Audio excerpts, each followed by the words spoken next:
Hello friends, পোস্টে আপনার সকলকে স্বাগতম। আজ এই ভিডিওতে থাকছে নেপাল জাতীয় ফুটবল দলের সবচেয়ে বড় পরাজয় কোনটি সেই সম্পর্কে টুকটাক একটু ইতিহাস।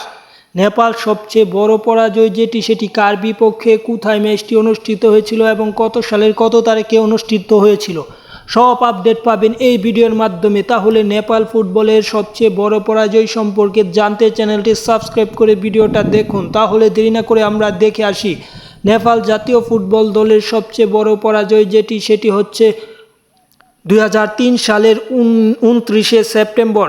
সেই ম্যাচটি অনুষ্ঠিত হয়েছিল ইনচন, দক্ষিণ কোরিয়ার বিপক্ষে। সেই ম্যাচটিতে নেপাল 16-0 গোলের বড় ব্যবধানে পরাজয় লাভ করে। আমি আবারও বলছি, 16-0 গোলের বড় ব্যবধানে হারে, এবং এটি এখন পর্যন্ত নেপাল জাতীয় ফুটবল দলের সবচেয়ে বড় পরাজয়, এবং এই রেকর্ডটা এখন পর্যন্ত দক্ষিণ কোরিয়ার কাছে আছে, এবং নেপালেরও এটাই সবচেয়ে বড় হারের লজ্জার রেকর্ড। যাই হোক, চ্যানেলটি সাবস্ক্রাইব করে পাশে থাকুন।